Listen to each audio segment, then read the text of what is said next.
Yeah, it's the Archivest, y'all, exclusively interviewing the DPG's finest behind the ones and twos, DJ Jam. What up, what up?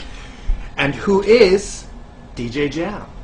Man, DJ Jam is a DJ, like foundation as a DJ in all realms. Started off as a battle DJ, learned how to turn that into battling to the clubs and have people dancing. It's two different types of DJing. And also went from there to on the radio and learning how to DJ on the radio and program for the radio. So basically I'm a DJ's DJ, from the club, from the radio to on stage. I do it all. And let us know about L-Dog and connecting to Snoop Dogg, Corrupt, and Dr. Dre becoming their tour DJ. L-Dog, rest in peace, L-Dog.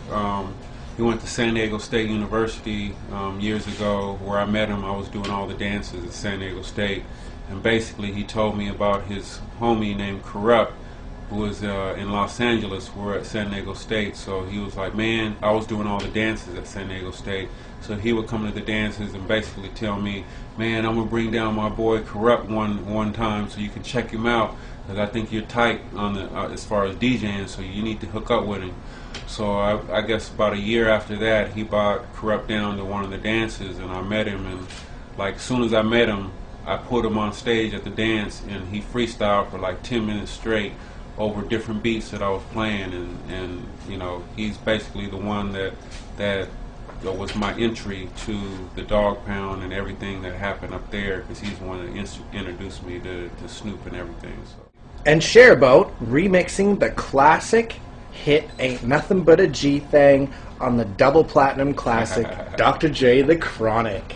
Yeah, like out of all the songs I remixed before, it's like really, I was real fortunate and blessed to have the opportunity to even do a song like that. But when they let me do that, I was just like, I couldn't believe it. I had this opportunity, but I feel really fortunate to have the opportunity to do that. And it was a big record, one of the records that I don't think even needed to be messed with. You know what I mean? But I did my thing, and it came out on the Platinum Hits album. So yeah, here we are. And what was one of your best memories with Snoop and Dre being part of Death Row Records and the history of the West Coast finest?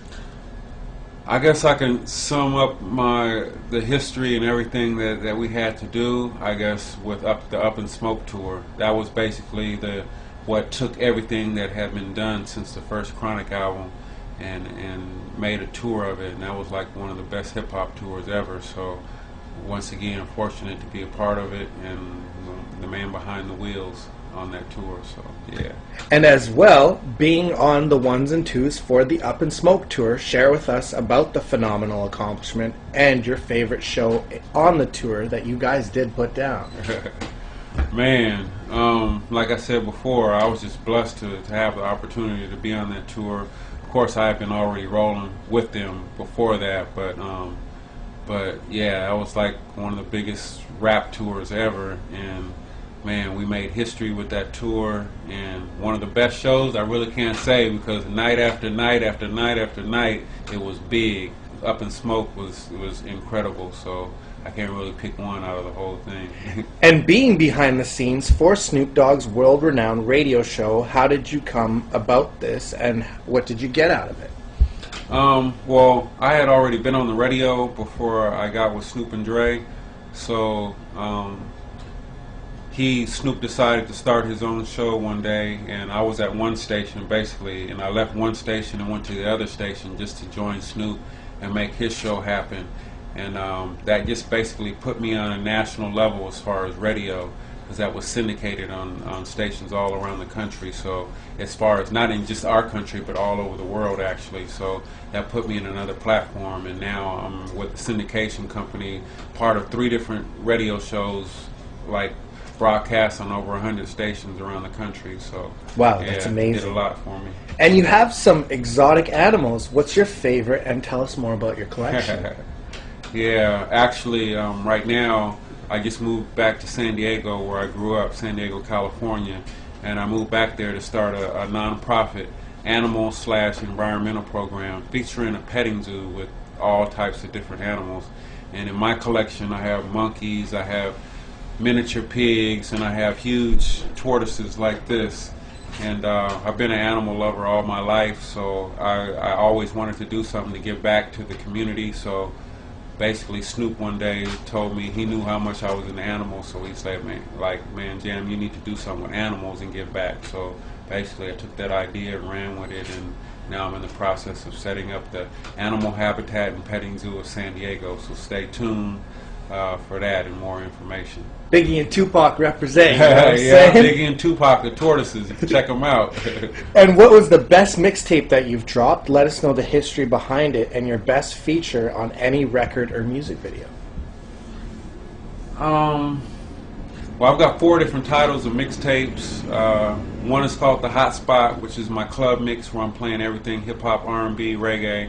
And I have another one called Midnight Grooves. That's all R&B and female subject matter hip-hop, right? Something new I started.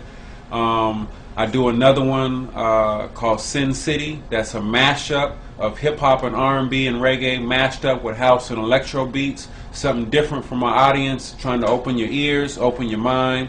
And last but not least, the infamous W Balls project that I started with Snoop. And I would say out of all of them, that's probably the one that I cherish the most, just because it hits home the most. That's like all about hood anthems, and you know what I mean. So that's where we come from, the streets. So that's probably like my bread and butter, which I've only put out one double disc. So a new one is coming real soon. And who do you look up to in the industry and why, and your inspirations behind your work?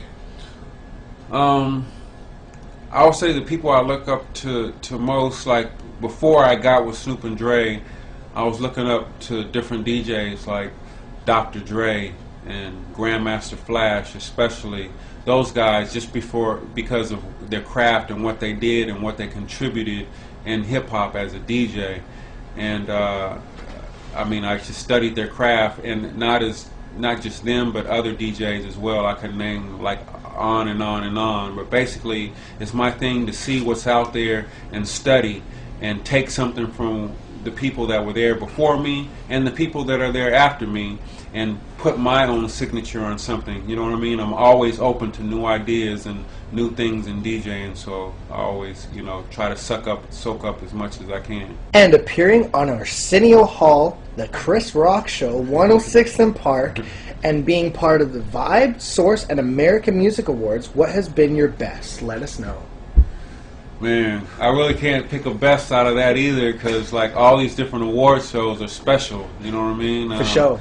And I feel really special to be a part of those award shows. I've been on like every talk show from, David Letterman, Jay Leno, a lot of talk shows that aren't even on the air, like you mentioned, Arsenio Hall, Chris Rock Show. I've been there, done that, done everything, experienced it, and just feel blessed, man, to be part of something like that, which was so big. And what was it to work with Biggie Smalls, and what was your favorite radio experience so far?